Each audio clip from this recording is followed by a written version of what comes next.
دشمنوں سے جنگ کرنا تم پر فرض کیا گیا ہے اور وہ تم پر ناگوار ہے۔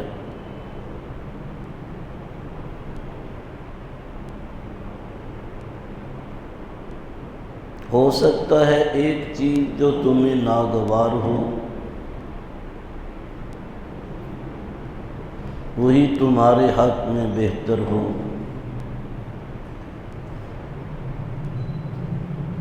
اور یہ بھی ممکن ہے ایک چیز تم بہت پسند کرتے ہو لیکن تمہارے حق میں وہی بری ہو۔ اس حقیقت کو اللہ جانتا ہے، تم نہیں جانتے۔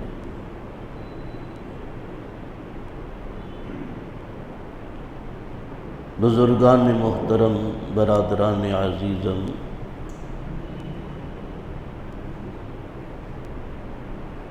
گزشتہ اجلاس میں یہ مضمون شروع کیا تھا، اس کے چند مقدمات و مبادی تو آپ کی خدمت میں پیش کیے تھے۔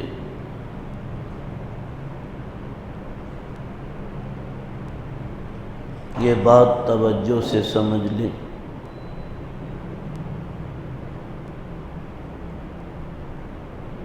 اسلام میں جنگ کی دو قسمیں ہیں۔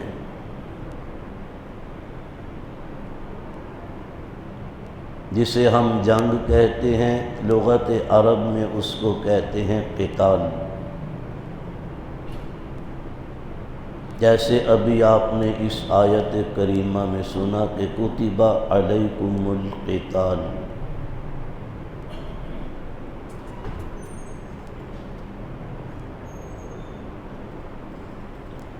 ایک ہوتا ہے جدال، ایک ہوتا ہے قتال۔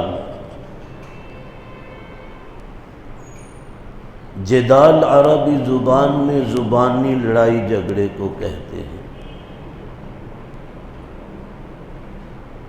قتال ہتھیاروں کی جنگ کو کہتے ہیں، جسے ہم کہتے ہیں مسلح جہاد۔ تو میں یہ عرض کر رہا تھا کہ جنگ کی اسلام میں کتنی قسمیں ہیں؟ دو۔ ایک ہے قتال ہجومی اور ایک ہے قتال دفاعی۔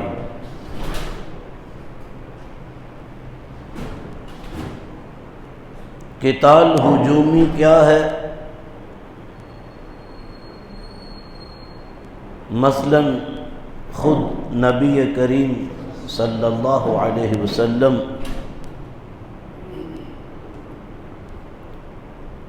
یا کوئی وقت کا امیر المومنین ایک لشکر کو تشکیل دے کر اور کسی کو اس لشکر کا ذمہ دار بنا کر کسی طرف روانہ کر دے،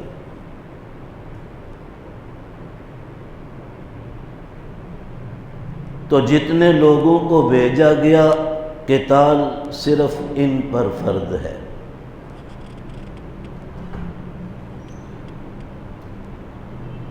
دوسری قسم ہے قتال دفاعی، کہ اگر مسلمانوں کی کسی بستی پر، کسی ملک پر کافروں نے حملہ کر دیا،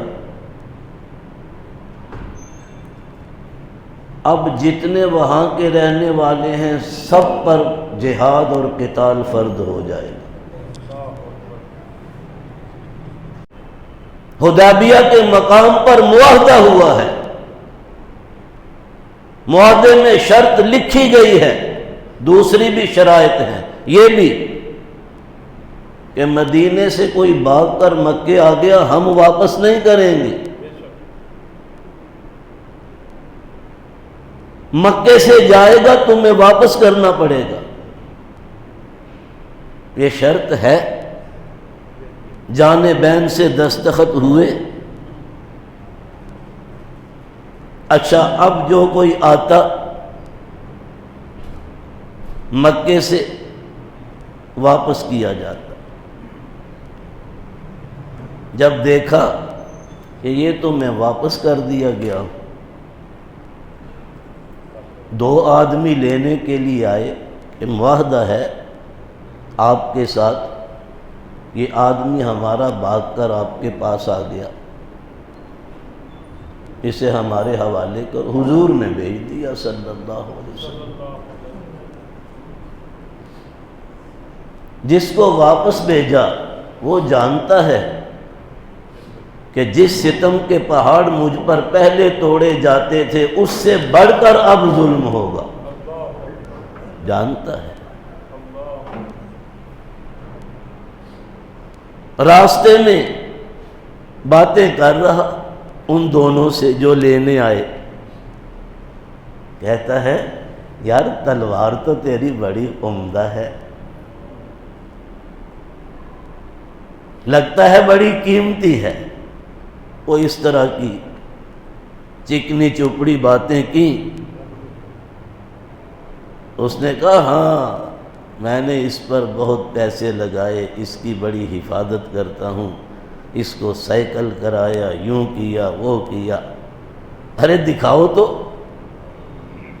واقعی بھائی بڑی عمدہ ہے۔ اس نے تلوار دی، اس نے لیتے ہی اس کا سر قلم کیا۔ کس نے؟ صحابی نے، جسے واپس کیا جا رہا ہے۔ دوسرے نے کہا وہ تو گیا مر، اب باری ہے میری، تو چھوڑے گا نہیں۔ وہ بھاگ کر واپس، کیونکہ مدینہ قریب تھا، وہ واپس مدینے پہنچا۔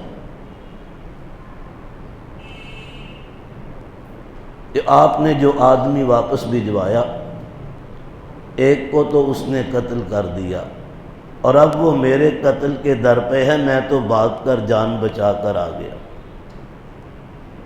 اب حضور صلی اللہ علیہ وسلم اسے معاہدے کے مطابق واپس کر چکے تھے۔ آگے راستے میں کیا کارروائی ہوئی اس کی تو حضور پر کوئی ذمہ داری نہیں صلی اللہ علیہ وسلم۔ تم 2 تھے، مسلح تھے، وہ اکیلا تھا، نہتہ تھا، تم اپنی حفاظت کیوں نہ کر سکے؟ اچھا وہ واپس نہیں گیا، مدینہ اور مکہ مکرمہ کے درمیان جنگل میں ٹھہر گیا۔ اس بات کا چرچا ہوا کیونکہ کئی مسلمانوں کو انہوں نے مکے میں جکڑ کے رکھا ہوا تھا، جکڑ کے، کسی کا بیٹا ہے، کسی کا بھائی ہے، پا بجولان کر کے رکھا ہے، بیڑیاں ڈالی ہوئی ہیں، کمرے کو تالا لگایا ہوا ہے۔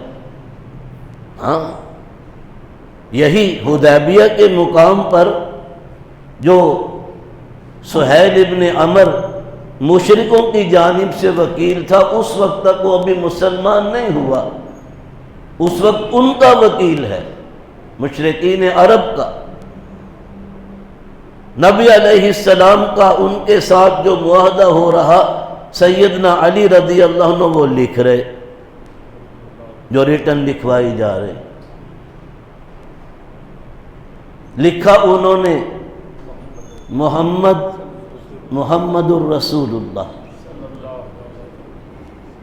اب تحریر مکمل ہوئی، سہیل ابن عمر نے دیکھا، کہتا ہے یہ کاٹو، محمد ابن عبداللہ لکھو، محمد الرسول اللہ نہ لکھو، ہمارا تمہارا کوئی لین دین کا جھگڑا تھوڑی ہے، یہی جھگڑا ہے، اگر ہم اس ریٹن پر سائن کر دیں تو ہم نے تو آپ کو قانوناً اللہ کا رسول مان لیا، جھگڑا ختم۔ نہیں بھائی، اور وکیل سی نا، وکیلانہ نقطہ پڑیا انہیں۔ ہاں نبی علیہ السلام نے سیدنا علی رضی اللہ عنہ سے کہا امحو یا علی، علی اس کو کاٹ دو۔ حضرت علی رضی اللہ عنہ فرماتے ہیں یا رسول اللہ میں تو نہیں کاٹتا۔ کیا کہیں گے آپ، یہ حضور کی نافرمانی ہے؟ نہیں، یہ دشمن کو حضرت علی سنا رہے، دل و جان سے آقا کو اللہ کا رسول مان چکا ہوں، میں نہیں کاٹتا، میں نہیں کاٹ سکتا۔ تم نہیں مانتے نہ مانو، میں دل و جان سے مانتا ہوں۔ حضور مسکرائے، لاؤ بھائی میں خود کاٹتا ہوں۔ اس موقع پر اس کا اپنا بیٹا، کس کا؟ سہیل ابن عمر کا اپنا بیٹا، جس کو بیڑیاں ڈال کر بند کر کے رکھا ہوا تھا، وہ کسی طرح دوڑ کر آ گیا، حضور کے قدموں سے لپٹ گیا، یا رسول اللہ ان کے چنگل سے مجھے نجات دلائیے۔ نبی علیہ السلام کو اس کی حالت پہ ترس آیا، اس نے بیٹے کو تھپڑ مارے، کس نے؟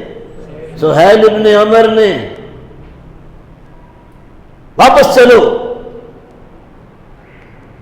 حضور نے فرمایا چلو، ابھی دستخط تو ہوئے نہیں۔ اس نے کہا لکھا گیا، فرمایا لکھا گیا، دستخط تو نہیں ہوئے ابھی، چلو ایسے کرو ایک آدمی مانگا ہی مجھے دے دو۔ وہ نہیں مانتا، واپس لے گیا، واپس چلا گیا۔ وہی لڑکا، اسے معلوم تھا کہ وہ جس کو واپس کیا گیا تھا مدینے سے، وہ جنگل میں راستے میں ہے، یہ دوڑا اس کے پاس پہنچ گیا، مدینے نہیں گیا، چونکہ معاہدہ کیا ہے، جو مدینے آئے گا اسے واپس کرنا پڑے گا، مدینے جاتے ہی نہیں۔ جو بھاگتا جنگل میں، ایک چھوٹی سی اہل ایمان کی وہ جماعت تیار ہو گئی۔ کرتے کیا تھے؟ جو قریش کے قافلے گزرتے، کیونکہ ان کا گزر بسر کسی چیز پر تو تھا نہیں، جنگل میں کیا، وہ ان کو شب خون مار کے قتل کرتے، مال ان کا لیتے کھاتے۔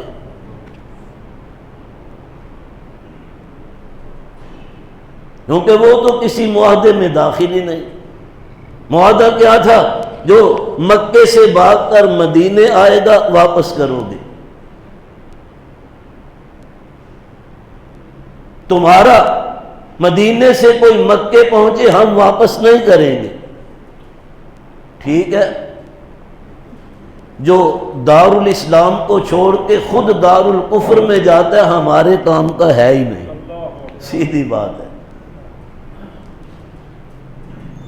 اور جو ادھر آتا ہے اللہ اس کے لیے کوئی راستہ نکالیں گے، ضرور نکالیں گے، اور اللہ نے نکالا۔ بالآخر مکے والوں نے ہی ایک وفد نبی پاک صلی اللہ علیہ وسلم کی خدمت میں روانہ کیا کہ ان سے جا کے کہو یہ ایک بے سری جماعت خدا کرے کہ ان سے ہمارا چھٹکارا ملے، انہیں اپنے پاس بلا لو، ہم نہیں کہتے واپس کرو، ہم نہیں مطالبہ کریں گے، اپنے پاس بلا لو، معاہدے میں تو داخل ہو۔ کہ جنگل میں بیٹھے ہیں، آنے جانے والوں کا ناطقہ بند کر رکھا ہے۔ جو بات میں کہنی چاہتا ہوں توجہ سے سن لیں، ان حضرات نے جنگل میں رہ کر کارروائیاں کی، کیوں جی؟ وہ جہاد تھا، حکومت کی اجازت نہیں تھی، جہاد تھا۔ کیوں؟ حضور صلی اللہ علیہ وسلم نے کسی مسلمان صحابی نے اور نہ ہی اللہ نے ان کے اس اقدام کو غلط کہا۔